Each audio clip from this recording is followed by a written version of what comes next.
Topic of the day: politics or Poli-Tricks? Make it make sense. Only on the P.R.E.S.S Podcast. Let's go.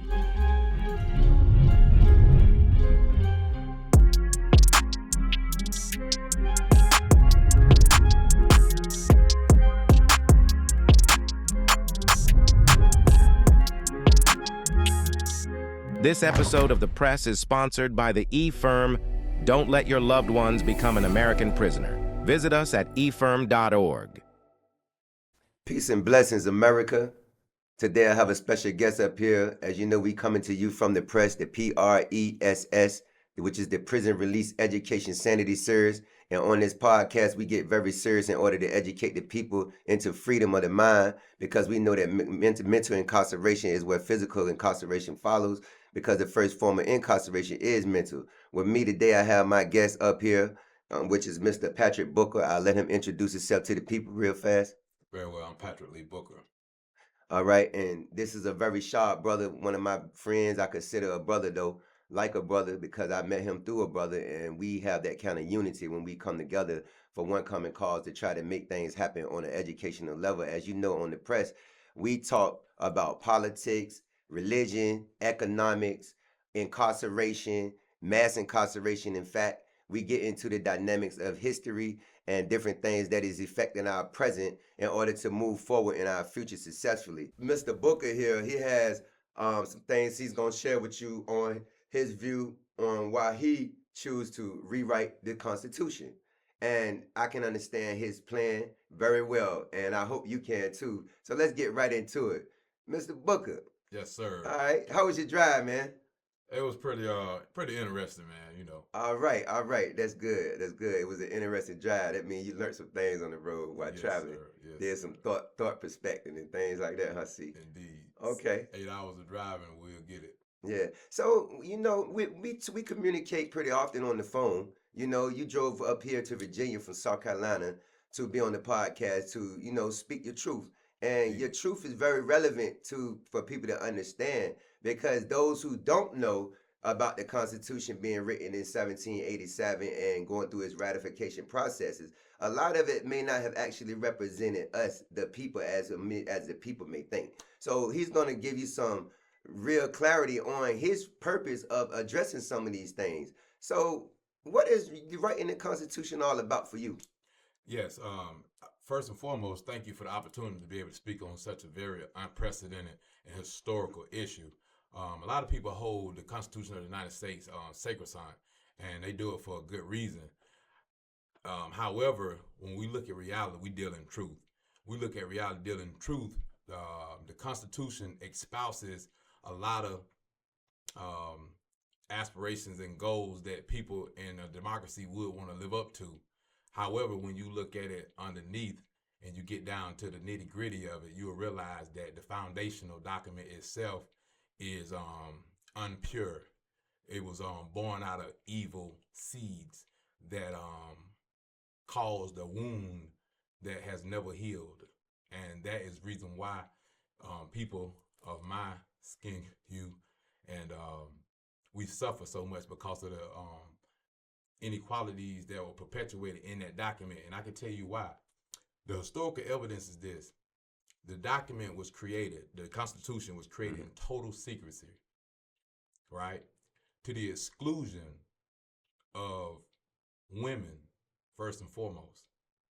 There's only two genders in existence. That's female and male. Anything outside of that could be debatable. Okay. But male and female is immutable. These are the basic genders.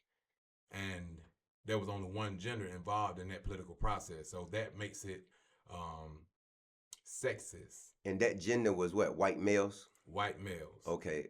And so when there was males, just males. Right. So when you deal with the race of the males, it was only white people, white males.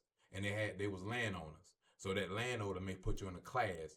So what happened is the Constitution itself was created by white landowner males to the exclusion of people of color, Native Americans, African Americans, anybody of color. So that made it racist, and it was to the exclusion of women. So that made it sexist.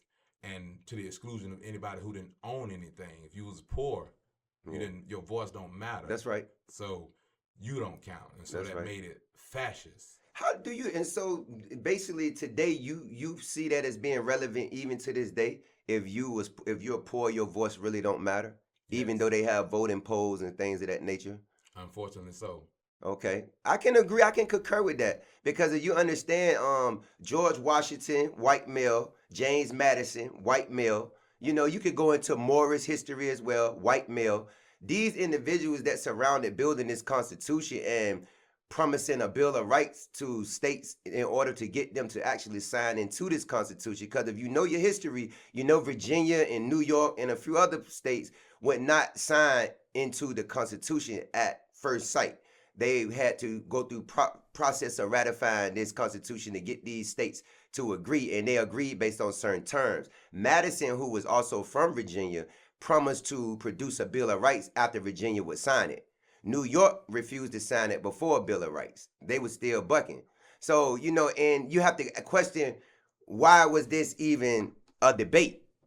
Why was this even a debate amongst white males as we're talking right now? What is it that was being questioned in this Constitution? And if white males themselves was questioning each other authority, then how much does that say to us in our need to even question the authority of it when it comes to representing us? So I say that to say this: the European population of America has always had what's called a permanent government. There's a permanent government. Even though we got presidents, they go in every 4 years and try to vote. Like we dealing with that process right now. We got Kamala and Donald Trump basically running for office. I feel a lot of people don't like Donald Trump because Donald Trump is less controllable than Kamala. So when you talk about, I heard a lot of people say, well, what do you do with the two evils? And some people say, well, Kamala's not evil. Some people say, well, Donald Trump not evil. But a lot of people fail to understand that these presidents, after 4-year terms, just notice, for instance, right now, the trickery. The current presidency administration have had gas prices sky high. Indeed. Now, all of a sudden, it's time for election. The gas prices starting to drop. And I heard a gentleman tell me just the other day, he was like, and I'm going to stick to some topics, but I really want to point this out. I had a gentleman I ran into yesterday, and he was like, discussing how, well, 2 years, no, he was discussing like 2-3 months ago, he was paying a certain amount of money for his gas. Now he's paying less than he was, and he was happy about that. And he was saying basically that the administration is good to keep him there. So I was like, okay, you think so? I was like, so basically 2-3 months ago, did we have a different administration when you was paying high prices? And before they came in, was the prices higher than they were now? My point is, Democrats and Republicans both have agendas. Indeed. They both have agendas. And if you notice, when one party get in, economics change for the left. One party get in, economics change to benefit the right. So when people say the two evils, I understand where they're coming from. Right. Like there's forces that's basically controlling this government process. These presidents don't run the country, obviously. Trump being more of a independent, self-built person financially, he makes some decisions that people don't like because he ain't just dependent on certain people to fund him. He ain't trying to get rich. He already rich. You have certain presidents that's not rich until after their presidency. Some people in it and they can be bought very easy is my point. And others is a higher price to buy them. So it's like we got to pay attention to this whole process from the Constitution being supreme law on down to what the Bill of Rights represent and how this government is actually set up. And what is it set up to actually do? Because when a person addresses rewriting of the Constitution, and you have some papers in front of you right now that's dealing with that you've actually filed this process into law. Indeed. You filed for this change. Indeed. I just would like to say that On the same day that Kamala Harris accepted her formal nomination for the Democratic ticket, at 3:34 p.m. that day, hours before she accepted that, I filed a historic and an unprecedented legal action entitled Patrick Lee Booker versus United States of America. And the case number is 8:24-CV-4593. That's the case number. It was filed on the 22nd of August. This document is a very, very unprecedented, very, very significant document because it challenges the very foundation of our nation by challenging the supreme law of the land as being unconstitutional itself. The Constitution of the United States has been interpreted to prohibit invidious discrimination, all of its forms. Invidious discrimination is discrimination that's unlawful and it's irrational. You can't justify it on those terms. That's what makes it invidious discrimination. And they give examples: racial discrimination, sexual discrimination, and another form of discrimination is considered invidious discrimination. And so I thought about it because, I was forced into being in a situation where I use law as a tool. I understand law. I have the ability to properly perceive law and interpret it. And I've been very successful at litigation. Of course, I haven't been successful in all litigation, but I've been very successful. And I thought about it. I said, well, if those are the principles that this Constitution espouses, then I wonder if it can stand up against, could it stand up against its own challenge? Could the Constitution stand up against a constitutional challenge against itself? And it will fail every time because the foundation of it was built on those evils I just now described. Invidious discrimination being racial, gender, and fascism. All those things existed. That's a historical fact that can't be challenged. And so what we need to do is discuss how do we rectify this without do it practically, because if you invalidate the Constitution of the United States, they take away all authority.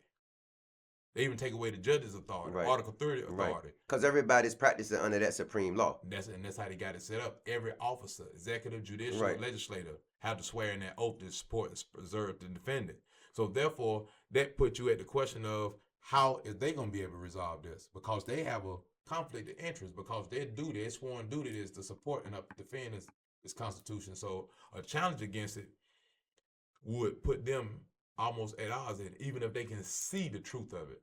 Okay, so we got big corporations, we got Wall Street, we got media, we got military industrial complex, we got all these outside permanent government forces that's big corporate money that's sending lobbyists up into Washington to pass laws for their benefit. That doesn't necessarily serve the people, but serve them as corporations and money mongers, if you want to call it. So, okay, now, if in the case where you're presenting this, how likely do you think that Constitution is to stand up under this, being that you're coming factual? Because I want you to give me one thing that you think is written wrong in the Constitution.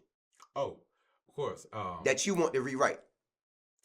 First and foremost, what I want to rewrite is the articles. The article, they have slavery enshrined in the Constitution. Okay. The 3/5 compromise is enshrined in the Constitution. The fugitive slave clause, where they said that the United States government was responsible for catching any escaped slave and to give him back to the landowner. So that right there is still in the Constitution.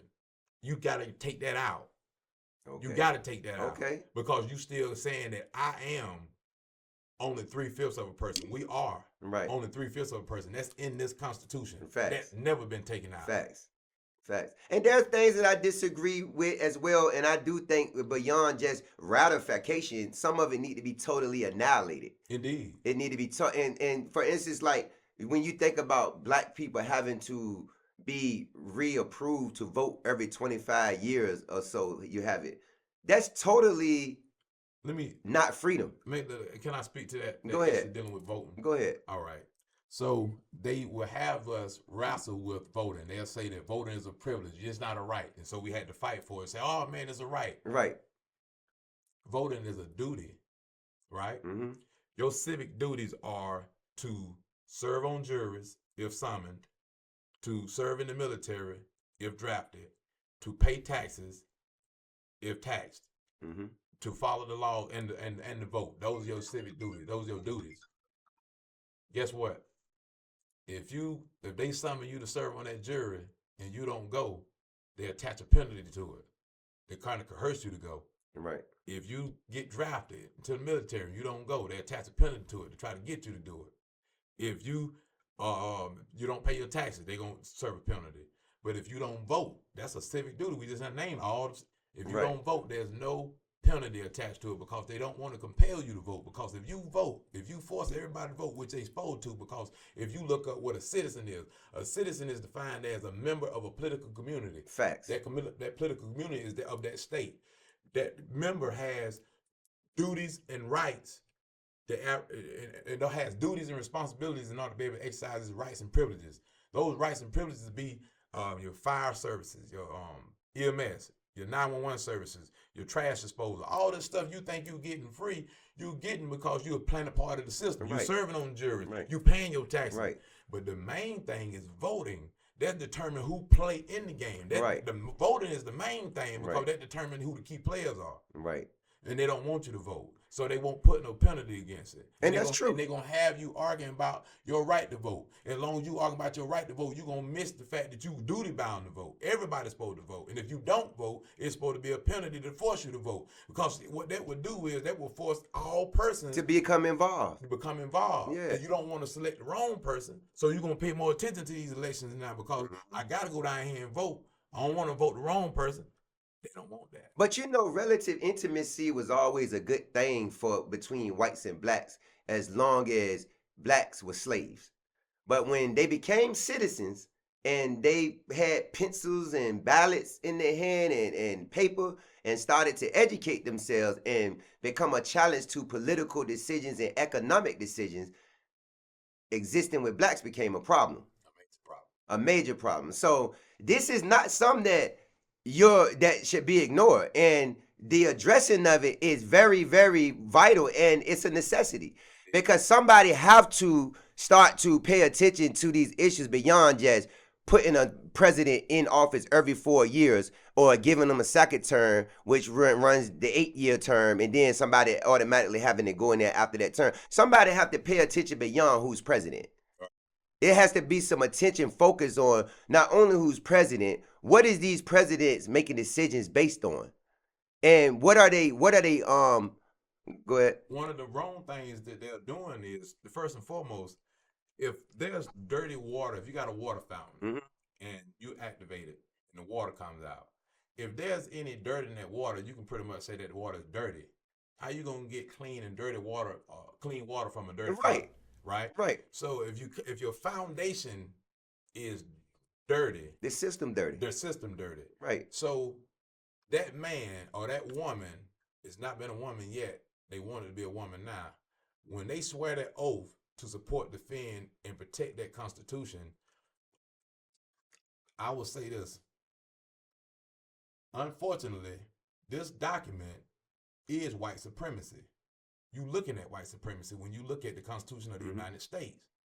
It was built to enshrine white supremacy, and they swear oath to support, defend, and preserve it. Not in the sense of white being directly white supremacists, though. Y'all uphold that, but you're upholding principles that espouses white supremacy. How so? It's not by design that in almost all of the states of the union, the executive's been white. Right. Out of my state, South Carolina, 250-something years, there's never been a black executive. There's always been white men that's running the state. Georgia, there's never been a black man governing Georgia. Alabama, Mississippi, there's always been white executives, right? That's not by chance. That's by design. Where the design come from? It comes from these constitutions, the state and the federal one. It comes from see, you have it's a lot of history behind that. You have a point in this land when these settlers or colonists first enters this land where there's no white and no black. You have a point where there's no white and no black. And then you have a point where Mr. Bacon decides to want land and not poverty for himself. So he wants to expand beyond the colonist territory and create have some land for himself.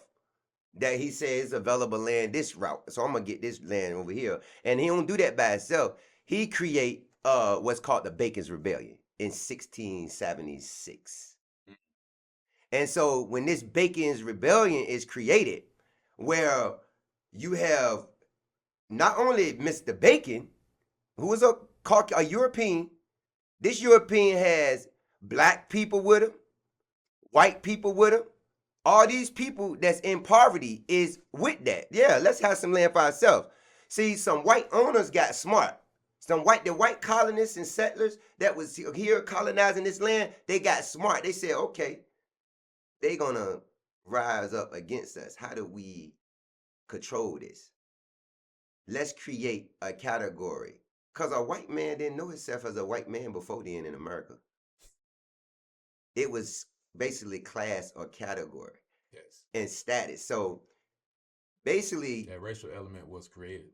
This black and white thing was created to divide the ones in poverty. Yes. The ones that's in poverty, okay, you white, you black. Now I'm gonna give you certain privileges that this person not gonna fall under. From there, you got Jim Crow laws. You got on the black codes being strictly restricted, enforced. Amongst the people. You created animosity amongst the people in poverty. Right. That couldn't stand up. Because even in Boston, during the Boston Tea Party, when Paul Revere warned them that the British was coming, they didn't want Paul Revere in their army. He was in poverty. They didn't want him part of their army. The bankers, they had the bankers, the big landowners, like you said, these big corporate giants, they wanted a Declaration of Independence for themselves. And, now that you're saying this, I just got to say that I got to Go say ahead. this about Kamala Harris, right? Go ahead. Kamala Harris is saying that she's going to fight for the middle class, Mm-hmm. right?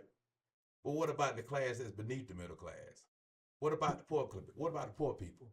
You're not going to fight for them. What about these people that you see out here on these bridges? You're not going to fight for them? Are you actually saying on national live TV that you're going to fight for only people? She said, I'm going to fight for the working class and middle class. What about the people that's unfortunate that can't work? See, because the people in poverty don't usually have a voice on average, a lot of people like to pretend that they don't exist. That's how the devil pretends that the devil don't exist. By ignoring that voice. Most people in poverty, they don't have a platform to speak to the world, number one. Right. You know what I'm saying? So they can't get a message out about their condition where it's actually taken serious. So they can easily be ignored by the media. That's why I said the media is part of this permanent government. Indeed. And see, the media is supposed to serve the governed, not the governors. Right. But the media serves who pays them that paycheck. Yeah. That right there, the press, right. You got the real press, but go ahead. That's right. This the real press. This the real press right here. That press they got.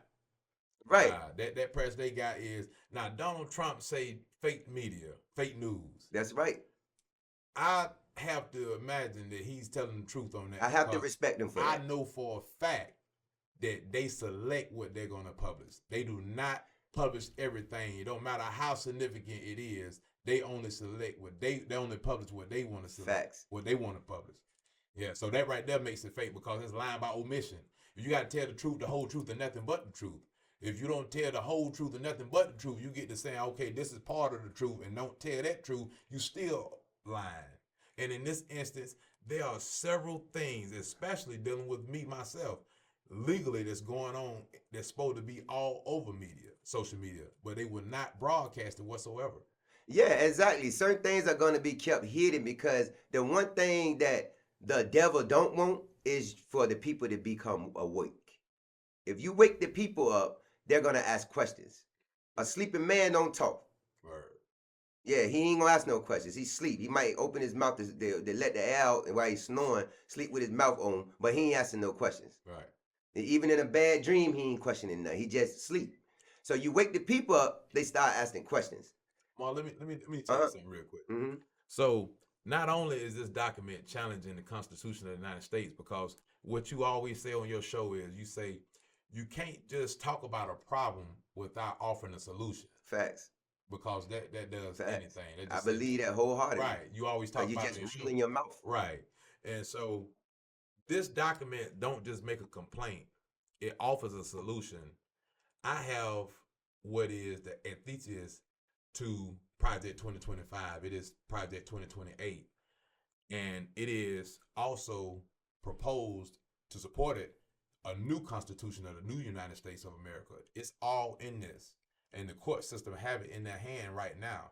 They does not have this online. When you look up that case I just now told the people, which is Patrick Lee Booker versus United States of America, case number 8:4593-DCC-MGB. You can look this up. You won't see it. The reason why they're not going to let you see it because of the ramifications are behind the allegations themselves. Right. If everybody start popping up saying that this is going on, then that could create a total breakdown. Right. However, inside this very, very serious document is a solution that is well crafted, well thought out, and just to show that we're playing fair here, the Constitution itself, the new Constitution itself, I only created an outline for all of the things that need to be rewritten, all of the things that need to be redone.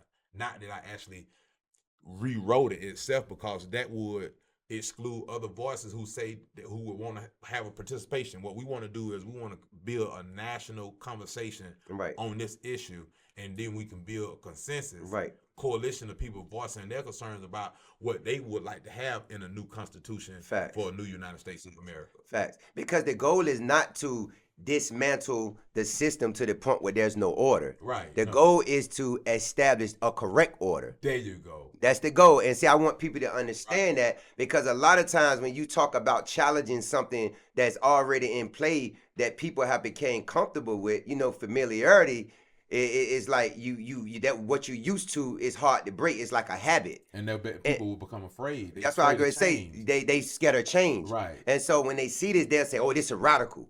Right. But it's not radical. It's to correct and reinforce the things that should have never been ignored. Indeed.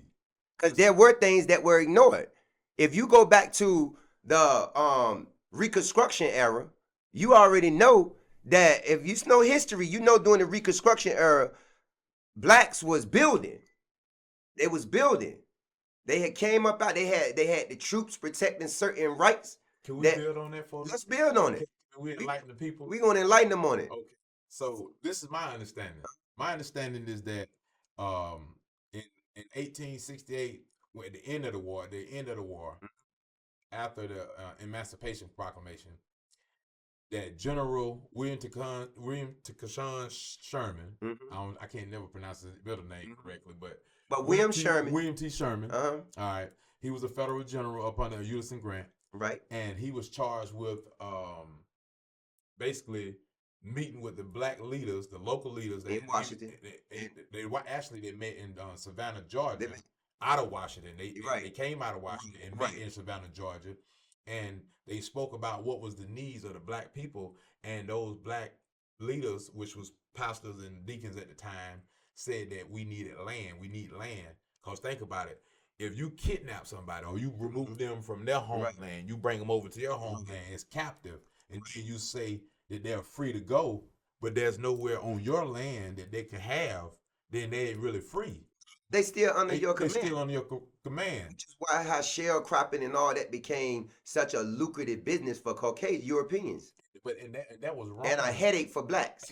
It was so wrong for the sharecroppers, because my father, who's 85, he actually lived through that era. He lived through that era, and he kind of sort of he respected sharecropping. He say, man, that's fair. He say, you don't own nothing. The man own everything. The only thing he asking you is for your labor to help him.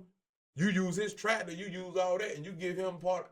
I said, well, if you knew that he stole it, if you knew where he got it from, would you still feel that way? Here's the problem. You can't come up off of sharecropping. The people could not advance off of sharecropping. Okay. You mentioned in 1868 when the war ended. Okay. So from 1868 to 1878, within 10 years, blacks rebuilt cities. They were the leading carpenters, builders, Before you talk welders, about engineers. Go ahead. hold on now. Before you talk about we was builders, we definitely gonna talk about that Okay. aspect. But before, let's talk about what happened with this land. Go ahead. Yeah, I don't want to skip around either. Go ahead. All right. So William Sherman, when they created the Freedmen's Bureau, right? They went. So let's back up. Before the end of the war, at the top of the 1862, I believe it was, Congress. This is when the Civil War was just kicking off. Congress actually issued 2 acts. These acts were public proclamations to all of those who were in rebellion, telling them to cease and desist. The second was to all those who was aiding those in rebellion, telling them to cease and desist. It said you got 10 days, lest everything you own will be forfeit to the United States government. They never cease and desist. So by the time the war was over with, they owned nothing because everything was forfeited under the law of Congress. Right. So at the end of the war, the deputy marshals went out and annexed the land, got all that stuff, went and got all that stuff. They didn't own nothing, but what they had on their back when Grant. Ulysses Grant And William. What's the guy, Robert Lee? General Lee. Yeah, they call him General Lee. Robert Lee, when he kneeled to Ulysses Grant, okay, they had nothing. So the land was divided amongst the people. Yeah. A lot of it was given And see, to I was the going to people. go into that, but go That's ahead. what I'm saying. Don't let me miss my fact. Go ahead. Because I don't want you to think they just built themselves up directly from the bootstrap. They did, but I'm finna show you the hypocrisy of the United States government now. So they actually gave the black people the land, right? Large swaths of the land, right? They divided some of the land up from the slave owners and gave the slaves, the ex-slaves, I only like to call them slaves. I like to call them prisoners of war. Right. It was prisoners of a war. Right. And basically, they gave them portions of the land, and they had troops to actually enforce that. Yeah. See, it was the Federalists that was for the Constitution. You had anti-Federalists that was against the Constitution. And these anti-Federalists was most of these Confederate people that was running these lands down south, that was in charge down south. And now the Southerners themselves, when they land got taken from them, blacks they excelled. They didn't get all their land taken, but portions of it was taken from them and was given over to these slaves after the Civil War. After the Civil War, they was granted certain land. It was a meeting at the Wormley Hotel that promised that if they made a president, was it Grant? Who was it? Grant? No, who was this president? I cannot think of his name right at the top. Man, I had a rough night, bro. Yeah. You know it too. Dang, I had a rough night. Well, I'm gonna make it, y'all. I got you. It's gonna be a part 2 to this. I had a rough night. But anyway, look, it was a meeting at the Wormley Hotel. Right. And it was becoming a draw for the presidency. This was in 1878. 1878. 78 would have put us outside of that bracket right there. But let me tell you, what happened is when they shot and killed Abraham Lincoln and put Andrew Johnson in the chair, he automatically became in the chair because he was vice president, right? As soon as he became as soon as he became the president of the United States, all of a sudden, Reconstruction ended. Right. All of a sudden, he started reversing all of the things. And guess where he was from? He was from the South. He was from North Carolina. So he was he sympathized with these Southerners. And guess what happened on 1868, on December 25th, on what they would call Christmas Day? Andrew Johnson played Santa Claus. He granted amnesty, a full pardon to all those Confederates and all those who assisted them. That's right. Assisted them. So he pardoned treason, so to speak. You said 1868? In 1868. On December 25th, 1868, that's when he played Santa Claus. He gave him a full pardon. I actually traveled. We're in Virginia now. I traveled 500 miles from Greenwood, South Carolina to Fairfax, Virginia to speak. I actually met the mayor down there. I went to speak at the city council was debating whether or not they were going to rename some of the monuments and some of the markers on the highway. Mm-hmm. And we wanted to remove those Confederates because they're honoring these terrorists as being laudable people. Mm-hmm. These are terrorists, in fact. So I went and spoke, and part of that speech, I told them that on that day, the president made the worst mistake for history, because once you cleared these people who was guilty of treason, you gave them a full pardon, you allowed these people to go get right back in office. And so why you think that we have the government we have now? But you still in you said 1868, you're still in the Reconstruction era coming in though. From 1868 to 1878 is the Reconstruction era happening for black people. Okay. They've been released from slavery, so to speak. So they've been released. Now they are building. They have protection in the South, right? Even from the Federalist troops, as making sure that these laws are enforced so they can build an economy or society for themselves as well. Right. So what happens is you don't have no integration yet. It's still segregation going on, but they're able to build. And now what I'm talking about when this meeting happened at this Wormley Hotel in 1878, 77, 78, something like that. It's a meeting, and these two presidents are basically It's Rutherford Hayes that becomes president, but he was going up against, was it Andrew Johnson that he was going up against? I don't think it was. No, it wasn't. Okay, so in 1878, when Rutherford Hayes become president. Okay. All right.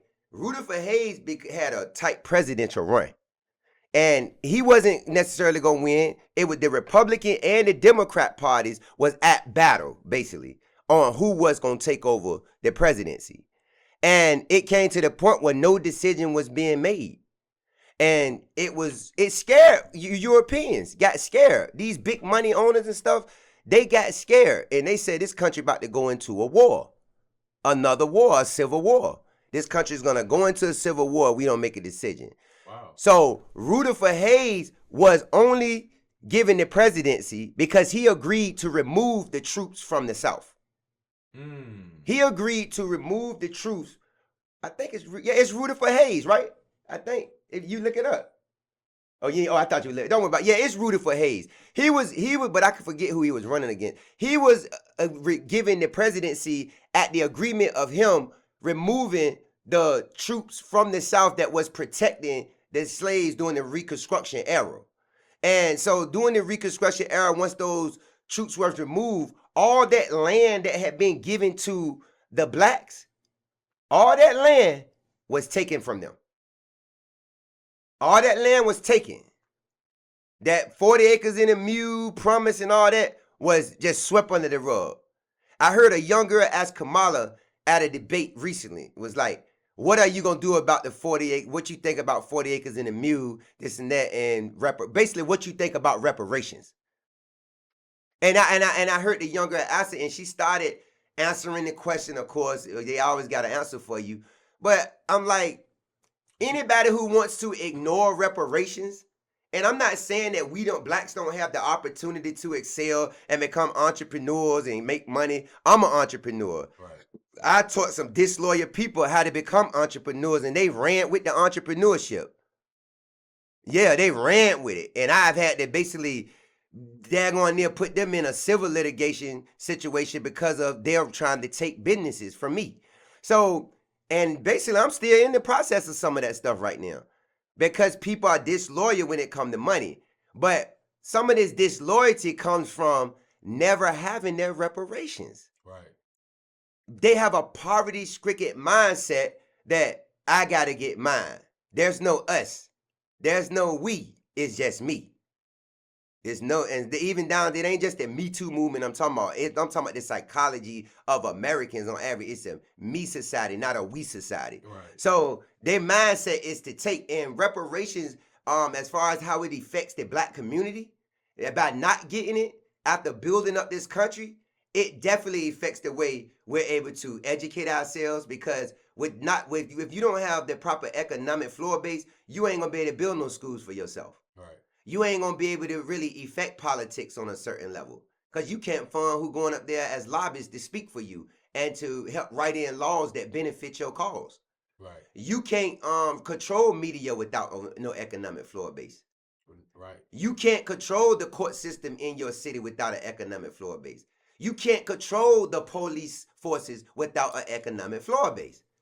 And when you're in poverty, you're looked at as the problem. You're viewed as the problem. But when people fail to put their mind on forced poverty, it becomes a problem. This is forced poverty. It's forced poverty. In my museum, I have a section on entrepreneurship and drive. That's chapter 9 in the museum. In that chapter, I show all these billionaires, and these billionaires are black. But I use the black ones as an example to say this. It's a mindset. I heard Oprah speak for Kamala, and I'm like, Oprah, I tried to respect you my whole life. But what have you done for black people in America? What have you done for black people in America to this day? With you being a billionaire, what have you done? Because if you got 13% of this society is made up of blacks, they say, then how can blacks make up over 40% of the homeless and market when it comes to not having proper housing and places to live? Since 1968, it only changed about 1% when it comes to blacks owning houses. So you got to ask yourself, what's really going on with the back and forth? Government, economics change for this administration. Then it flows back with this administration. And you got to look at Obama as a black man, but at the same time, you can't expect Obama to be racist and white, and you shouldn't. I mean, I'm not racist. I'm a realist. Indeed. You know, Obama's mother is a Caucasian. Right. His father's from Africa, but his mother is a white woman. I notice a lot of people get mad at people for being who they are. Right. If they was getting mad at Kamala Harris, they were saying, "Oh, she locked a lot of black people up." I'm pretty sure she locked a lot of people up. She locked a lot of black people up. I don't think she locked them up because they was black. I think she locked up a lot of black people, a lot of Mexican people, a lot of white people. She was a prosecutor. That's what prosecutors do. Right. She's a cop. That's what cops do. Right. So Obama was used as a tool, no question about it. His presidency, you notice that the United States had no presence, no military presence in Africa, in the continent of Africa, until his presidency. His presidency allowed a lot of coups to take place, and you look at the regimes changed, and because he was able, as a black man, was to go over there, look at these individuals, speak to them. He shook Umar Gaddafi's hand. And killed them later. And killed them. I would just like to say this. My hands are not tied. I don't have no ties. These people's hands are tied. They have these secret allegiances that supersedes. They even own oath to the Constitution. So that gets in the way, and it clouds a lot of things. So you got a lot of brotherhood, a lot of buddy system. So that's when you talk about the permanent government that sits behind this so-called government, there's indeed one, not just in theory, but the one that they got on display has to go forward. The show has to go forward, as they would say. So let me give you this. Being that this legal action right here challenges the Constitution of the United States, what do you think will happen with these presidential debates or these presidential elections? Because the presidential elections are what? Based on the Constitution of the United States. So I haven't moved in the case. Well, even since 1776, they've been every 4 years, so-called, getting a new president. Even before the Constitution. The Constitution came in to actually regulate the process, supposedly, and to put more order in the land. Because before 1787, when that was written, you know, right after 1776, they was putting in leadership. Right. They had the Continental Congress. When they had the Continental Congress. Right. Basically, they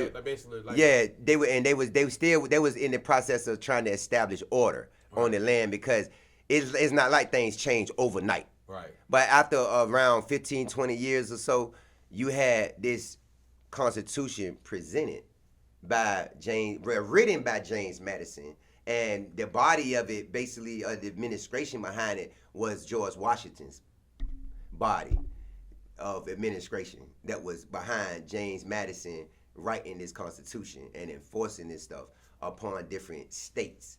And like I said, certain states would not. I'm sorry. Go ahead, brother. Go ahead. I want to ask you, what would be your guess, just out the top of your head? Why would you think that the Constitution itself had to be written behind so much secrecy? You know, they say they had men that was. They said if they would, the wall would have been thick with men around it, like a moat. You couldn't even get to the Constitution. Well, it was written with secrecy for one because it was written to benefit those who was of the elite.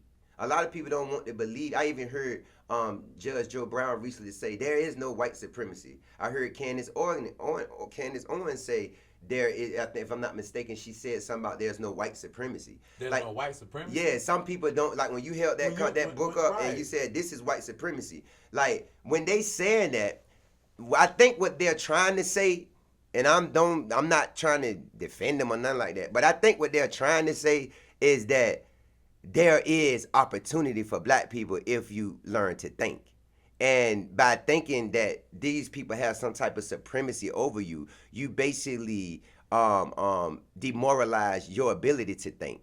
You lessen your confidence as an individual to have faith in your superiority, to have a dream that you believe can be conquered. But white supremacy need to be understood. Indeed. That's what it needs to be understood. What we need to build on right now. Yeah. I need to give you my belief. Go ahead, because we can build on it. But I'm just telling you, we going to build on it. That's why we here. But it needs to be understood. Right. White supremacy. It needs to be understood. Go ahead, speak your piece. Because first and foremost, when I think about white supremacy, I don't think about it in terms of believing that this guy is over me. Or right. I don't think me either. I think about white supremacy as being an act where a white man would go inside and just slaughter a lot of black people. To me, he doing that because he must be a white supremacist. Right. He must think he's superior. You know what I'm saying? So white supremacy is shown through the power structure and the privileges that certain individuals enjoy.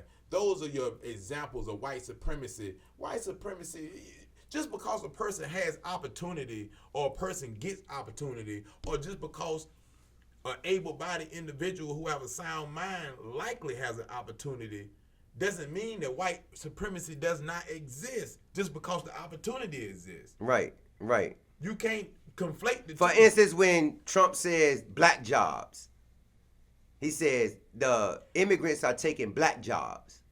What was considered a black job through history? Think about it. Right, but see, listen. Because we talking about supremacy now. Go ahead. The thing about that is, you and I know what he meant when he said black jobs. The unfortunate fact of the black jobs is that they are these type of jobs that black people hold, right? Right. But you also have black people that's judges. You have, is that a black job?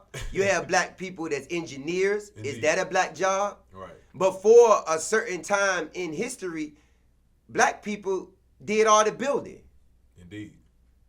You couldn't find no white man with no hammer in his hand unless he would hit somebody upside the head with it. Black people was the builders at a certain point. So, and even now, black people are builders. Indeed. They're inventors. They're entrepreneurs. They're all kind of entities in this society that wouldn't be considered when you say a black job. So you had Negro jobs, that they called them, and you had white jobs. But see, when the economy suffered recessions, all these black jobs became white jobs. Because when it came to poverty, the black jobs, the cooks, the different type of land pickers that's picking out the cotton fields and stuff. White people do that. They earn an income to feed themselves. So these jobs you seeing as black jobs, you basically said the blue collar jobs are the black jobs, and the white collar jobs are the white people jobs. When in reality, a job is being taken from Americans, whether you black or white. Indeed. A job is being taken when you're allowing over 13 million immigrants to enter this country. I looked at some reports. I looked at some reports on some Venezuelan gang over in Colorado, where people got to put extra locks on their doors right now. And it could be propaganda. I don't know. I'm not over there. But let me ask you a question. Go ahead. I don't want to break your wisdom, but this is a great question for the viewers. Okay. What do you think about border security? What do I think about border security? I think border security is necessary. I do too. Because it's no way in the world. It just if you don't look at the border as having some type of limits to someone who wants to enter your homeland and harm you. It's like I asked the person the question recently. Would you not lock your door in a neighborhood where a war going on? Right. So would you not lock your society at a certain perimeter so warlords can't just come into your society and kill off your offspring, kill your family? These people, a lot of them just don't have no empathy. And I'm going to tell you straight up, the foreigners I see, the average one of them, they look at you up and down like you stink. They look at you up and down like, why you here? You got a lot of characters. You got a lot of different characters, but I seen a lot of them look you up and down like, as a black man, I wear necklaces. I don't dress to, I don't look safe to a lot of people. See, a lot of black men are accepted in society today as long as you look safe. Right now, I look safe. Yeah. I look safe. But when I got my necklaces on, and I got my ball caps on, all my other jewelry on, my big diamond watches, I don't look safe. I don't look controllable to them. So even down to and I ain't saying that it ain't a certain level of thinkers in this society that look at you like you a fool when you got that on, and they look at you like they are controlling you.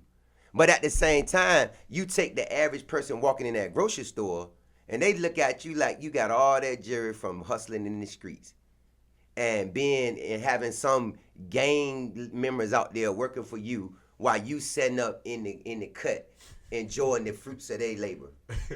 Does somebody say that? No, I know the psychology of it. Oh, right. I see it. Yeah. A lot. I see it. I see them move over, and until I get to communicating, if I'm at a bar or something, and I'm sitting there, I done seen particularly white females and black females too. They'll look at you if you look too independent and too aggressive, because they equate all that jewelry with aggression. Like, who would wear 5 necklaces? He got to have a gun on him. That's their mindset. He has to be ready to kill somebody if he got all that jewelry on. But they don't even know that's our culture. That's my upbringing. I had jewelry on when I was 16 years old. I had a Rolex necklace stick. And see, back then, I was doing illegal stuff to get it. But I didn't recognize those looks back then because our culture was young and free. And we didn't see all that negativity that they see when they look at jewelry. We saw admiration in it. Right. Because it was fed to us as, you shining. Mm-hmm. Bling, bling. Bling, bling. You bling, bling. And so, I mean, it became a habit, a custom for us to like jewelry to a degree if you came up in that era. Right. And you look at it like this. Will I go buy a necklace before I own a house? Not now. Right. There was a time when I would, but not now. Right. The house is first. Right. And I own some houses right now. Right. So my thing is, at a certain point, you have to put things in perspective, but I never forget how they looking at us. Right. And I see it and I feel it, so I know what the youth going through. Indeed. I know what they're going through when they're expressing themselves through jewelry, through their gold teeth maybe. They're being cast out as a problem, when really they may not even be a problem if you teach them the solutions to the problems you're trying to put on them. But people won't educate on a certain level. Why? Out of fear. And because of what we talking about, that supremacy. Right. You don't want a challenge economically. If these youth become entrepreneurs, then all that labor right there, you can't lock it up and use it behind bars. that labor becomes a challenge to employing labor, not being put in handcuffs for labor to be created to manage it in a prison industrial complex. Right. So that surplus labor, it becomes surplus now. Think about it. You got a lot of black jobs, Trump said. Black jobs being taken. Okay, what happens when they take it though?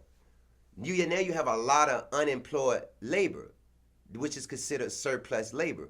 What are you gonna do with that labor? They building new prisons right now to lock that labor up, and then gonna labor you inside those prisons to keep those prisons up. You gonna mop those floors. You gonna wipe those walls. Indeed. You gonna fix the electrical in there. You gonna learn HVAC and how to keep the HVAC up in there. You gonna do all type of jobs that you would get paid buku money for out here, big dollars. You gonna do them inside a prison to keep a prison together. That's what that surplus labor is designed to be sent to under this supremacy we talking about. Right. So if these people are not educated, then yes, they will become a problem in society. Well, let me go ahead. To go back to the issue that we was talking about dealing with the people coming into the country, we agree that border security is necessary. I would label it as authorized entry points, right? So you can only come into the United States through authorized entry points. I wouldn't even make it a border issue. I would just make it all the borders shut down. You got to have. Well, Trump was building a wall. That's what he was talking about building. Yeah. If you look at the logistics, you can't build a wall around the United States of America. Right. Even down on that southern part of the border, right. It's kind of foolish, but you can control it. There is a mechanism you can use to control it. And the only reason why I'm addressing these issues is because I myself would like to announce that I announced in my January 2024 magazine, Real Reform, Real Politics, that I was running for president of the United States this 2024 election. I did not go through the Federal Election Commission by signing up and campaigning that formal way, because it's my belief that the Constitution itself is unconstitutional. So I would announce my candidacy publicly, like I did through my magazine company, Expanding the Mind magazine. And then I would promote the campaign through the magazines, as I've been doing. There's other magazines behind that mentions the candidacy, and mentions some of my financial plans, my economic plans. So I threw that out there because the issue dealing with border security is a significant issue, because you have these 14 million, how many million people that's coming in, that's stacking on, that's creating. We already had problems. We already had overrun jails. Now you got other people that's coming on top of them. That's making those more overcrowded. You got a lot of stuff going on dealing with that border security. So I just wanted to come back to that. We want to address border security. You're correct. Border security is necessary, and I think that it should be addressed in a way where it's more humane as well, though. Don't round up the kids and don't leave them out there. You know, they were sending them back. They had some, I think, down in the Grand Rio. I think the Texas governor, he has those bayous out there where you can't even get over them. Yeah, and I think one of the things need to happen with this, if these people want to flood into the United States that bad, then how about we run their government and create a United States presence right there in their country where they're at? Since you in your country, you don't want to, you're sending your people over here, basically. Some of these countries are, from my understanding, are letting out their prisoners as long as they leave their country and come to this country. One of the reasons that's not cool. But it's not cool. But look what they've done. They've understood this right here. The 14th Amendment says that all persons born in the United States is a citizen of the United States. So the only thing you got to do is get within the continental jurisdiction of the United States and have a child. And you good. Yeah, you have to have a child though, because if you don't, then that child is considered born in the United States. Right. But you, as a person that's born in another country coming across here, that 14th Amendment don't make you a United States citizen.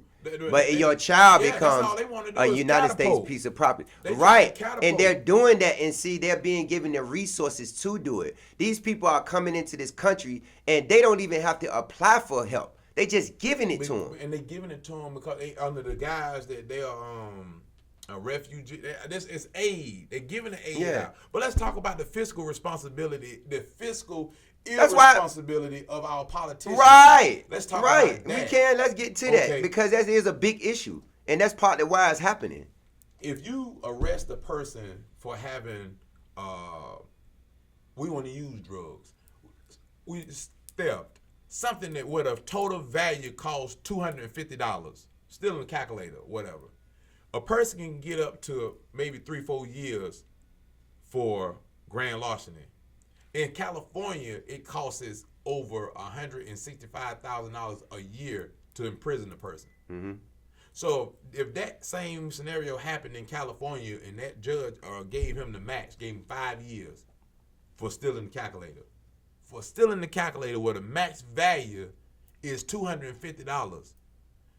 The legislator is saying that we will lock up every citizen who do this same act.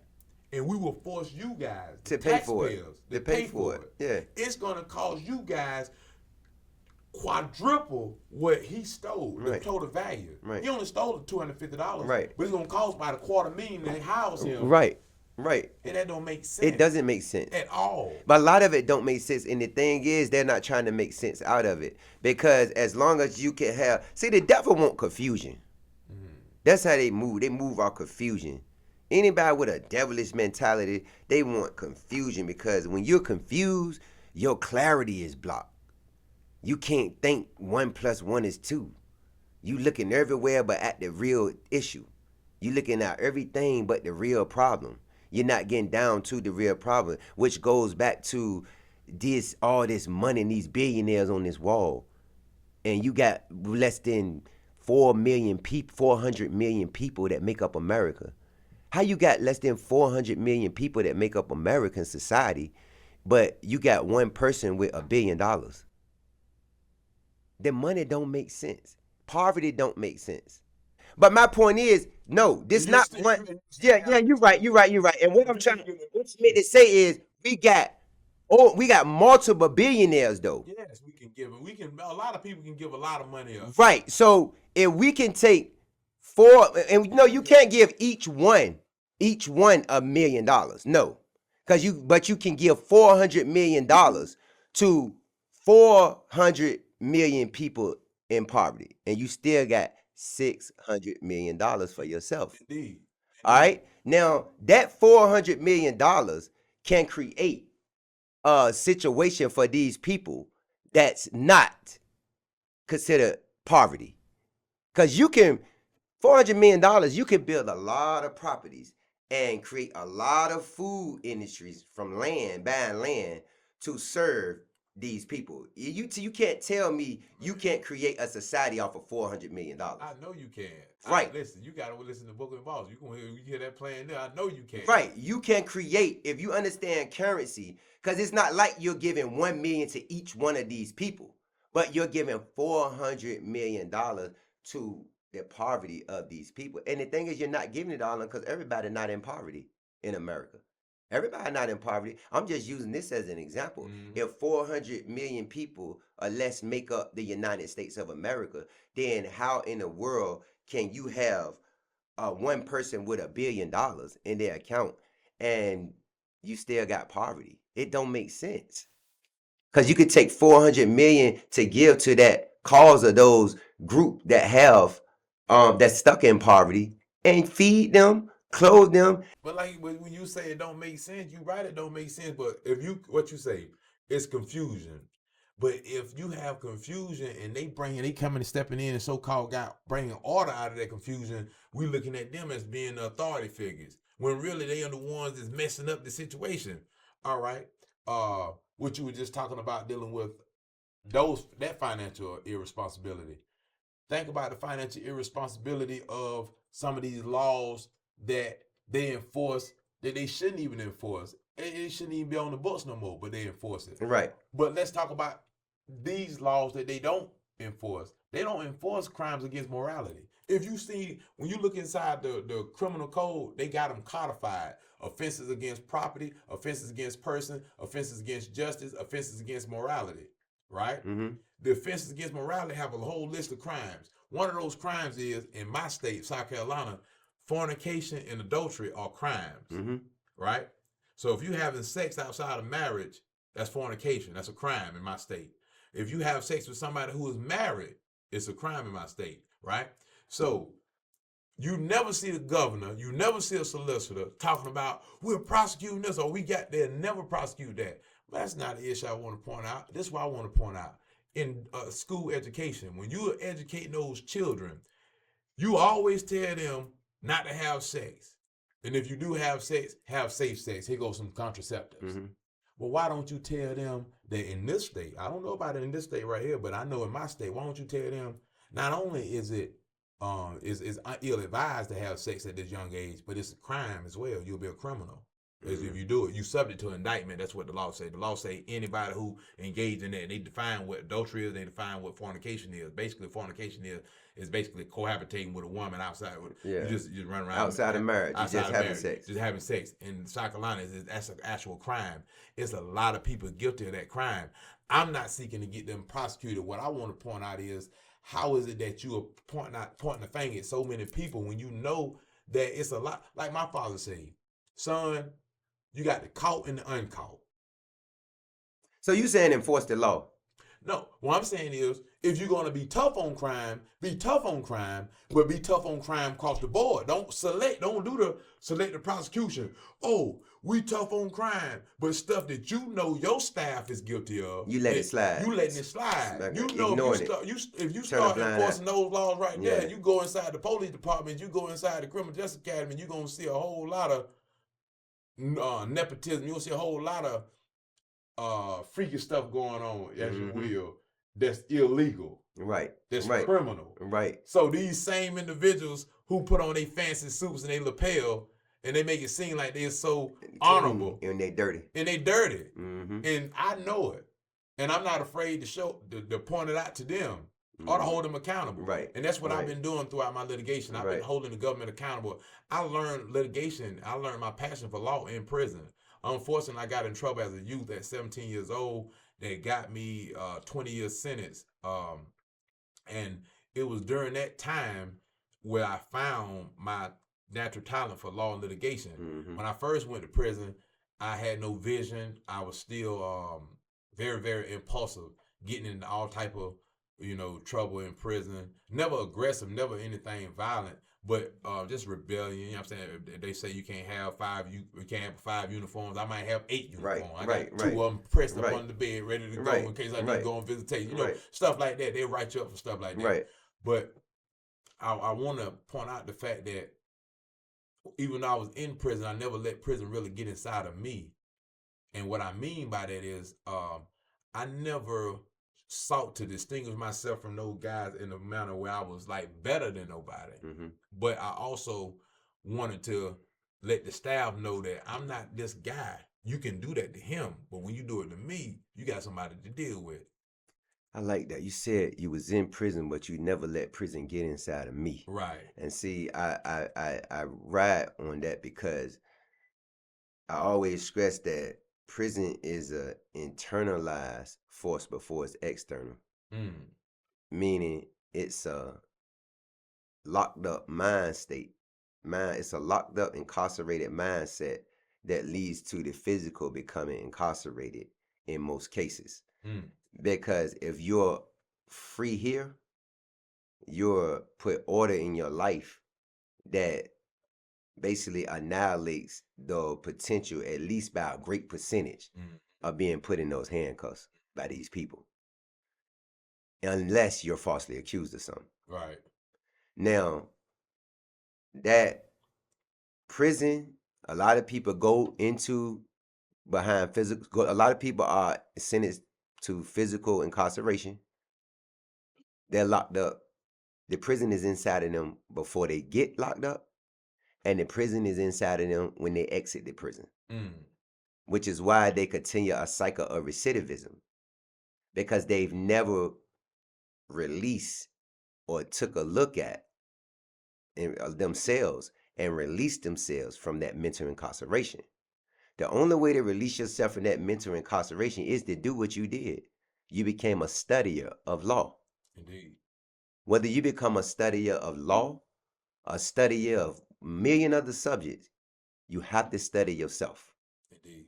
Once you know yourself, you can free yourself. All right. No man's freedom depends on a piece of paper. It first depends on your mindset and understanding who you are. When you know yourself, you can start to recreate the order around you that you need to actually move forward. What you doing with this Constitution and addressing it, I always stress revising democracy. I stress that a lot. I said we got to revise this democracy because democracy is not what they're saying it is. And what they're saying democracy is, they're not living that. That's not what this is. A lot of people think that this democracy represent the Democratic Party. And so they not studied up on what is really democracy. So they think that Republicans are against democracy. And I'm like, this whole society of they used to call the Republic. You know what I'm saying? This whole society is made up with different levels and channels that basically have buried people's awareness on how they're being controlled. I agree totally. It's how they being controlled. You ask them what's the Constitution. You ask them what's the Bill of Rights. You ask them what's the Declaration of Independence. They don't know. They don't know. They don't know. And so you ask them what is a legislative branch job? What is an executive branch job? What is these jobs? The judicial branch of the government. What role do these people play in the lives of not only blacks, but even whites, in the lives of Americans? What is the role that they play? And are they playing these roles correctly? That's the question. What role are they? If you don't know who they are, what their role is, you don't know what they're doing wrong. Right. You don't know if they're doing something And if you wrong. can't identify it, you can't change it. You cannot. And so what is paradoxical in what you just said was, what about the people that do know what their role is and that would challenge them? Those individuals are to those same people, those same master individuals who don't really know about government. If they was outside looking on, they don't necessarily see a champion or see somebody who know what he talking about at first. They see a troublemaker. Right. Oh, why he going against them, man? Yeah. Why he doing that? Why you questioning them? Man, don't question them. Because they don't understand you identify a sellout. Oh, identify. You identify a sellout. There's a sellout. And go ahead. I don't mean to cut you. What's the word? Not only do I identify sellout, I do identify sellout, and I will point them out. Yeah. But also, too, I recognized long ago that these individuals, when you go in these public buildings, these are not public masters. These are public servants. They're there to serve the people. But they come off on the people they're supposed to serve in a way as if they're actually the authoritarian and that you are in there by privilege. But when I go in there with surety, with authority, with confidence, and sometimes it butt heads with them, but I pretty much prevail. Let me tell you something, man. When I say you identify sellouts, you have these lobbyists that sent up to Washington again, like we speak on earlier. You got these lobbyists that sent up to Washington. They're there to advocate for certain corporations to get certain laws passed, regardless of who they affect and how they affect, as long as the agenda is met. That they don't care. When you have, this is how society is controlled to a big degree. If I run an industry, if I'm in charge of producing a certain material or in providing a service that your country needs to stay sustainable, and I can have the money as big corporate to pull that industry out your society, I could send your city into a straight recession. I could take that industry. I used the Ford plant, for instance. When the Ford plant was over here in Norfolk, Virginia, people was making buku money working at that Ford plant. They was making nice money. They was able to buy houses, interest rates was nice, all that. Economy was flourishing. When the Ford plant shut down and moved from producing cars over there, they took the industry from over there. It hurt the economy into that water area. And people had to figure out, they had worked there for years and years and years. That's all they knew and all they did. Hey, I don't got no skill. Most of them had to go to school for like truck driving now. They had to switch over to a different skill. So if I send lobbyists up and to represent my state that I'm running my corporations out of, and you don't agree to my terms or put my terms in there, I can start to create chaos and raise crime in your area just by pulling a particular industry out of your area. This is why you heard even Donald Trump say, we can depend on the oil we got right here on this land. Yeah, I hear him say that a lot. We don't got to submit to these people. We can depend on what we got as a natural resource right here. Because see, when you become dependent on other nations, just like if you become dependent on another corporation, they can control you. Mm-hmm. And so this is how they forcefully get their laws passed Right. into legislation so that they can thrive for the next 100 years without worry. And so it's like we have to be very mindful of the sellouts. Are you selling out to this corporation, and why? And what happens if you don't sell out? How do we replace our economy if this person pull out? Well, I mean, we're going to come back to a part 2 of this podcast. So look forward. It'll be right after you finish this, we'll have another part 2 coming at you. So finish watching it, go over it a few times and try to pick up any information you can and learn what you can from what we discussed previously today. And when we come back to part 2, we're going to get into some more dynamics of this current presidency that we're dealing with today and decisions we need to make as a people in order to enforce the right decisions being made. But before I close out with the press, I want to ask you, brother, you got a nice shirt on there. So Thank you. Explain the stars on your collar. Oh, yeah. So I have a total of 14 stars. 7 on my right, 7 on my left. We know that all borns 1 + 4, all born 5. That's power. That's right, power refinement. Indeed. When we have 7 on one side, 7 on the other. So they got that. You got that 14, that 1, 5, and each star has 5 points on it. So you got 7 stars divided by times 5. So that's 35 stars on one side, 35 on the other side. It's a total of 70. That's 7, and we're dealing with the 7 and 5. Cipher. Indeed. So what I would like to say is that I fancy myself, based on my readings, I fancy myself as being a 7-star governor general. A 7-star governor general is one who seeks to establish a position that's not already created. My governor of my state, Henry McMaster, I don't think he's a white supremacist. I think he's an individual who holds very conservative views. But I did tell the clinical corrections counselor that I was going to hold Mr. McMaster accountable for the wrongs that's been done by his administration, and that I was going to do what I'm doing now, which is running for office. Okay. So I like that, and I wanted him to explain that because I found his collar kind of interesting. I wasn't sure if he bought the shirt like that, or he actually engraved the stars for his own meaning. So he just explained that, and I appreciate you giving him that wisdom. But it's a nice shirt. You know, I love fashion, so you know that's just what I pay attention.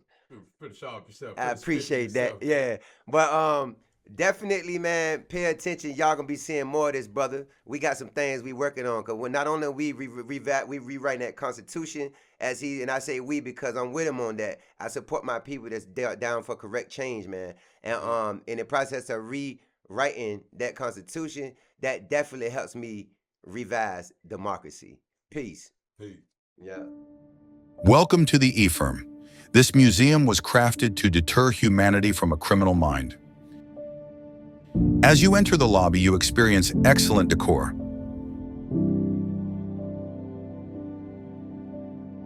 Next, you enter our courtroom, where we conduct our correcting them straight to a hearing. Every person convicted of a crime will spend time in our cell, sentenced to 1 minute for every year given by our CD coaching group judge.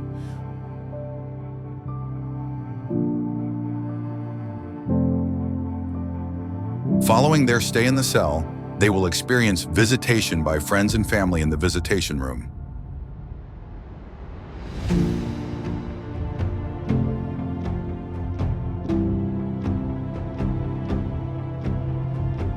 Next, your tour officially starts.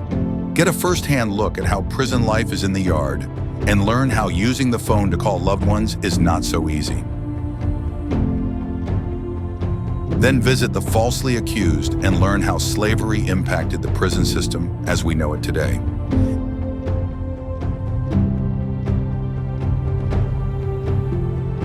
Next, you get a lesson on police brutality, death row, and how women are impacted by prison.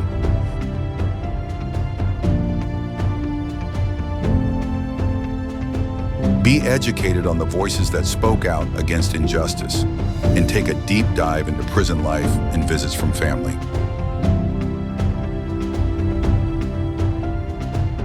Learn that education does not stop after incarceration, and how to get on the life path to turn your life around.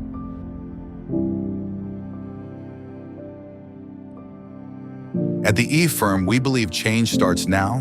Don't let your loved ones become an American prisoner. Pay for their education now or pay for their lawyers later. Visit us at efirm.org to experience the tour.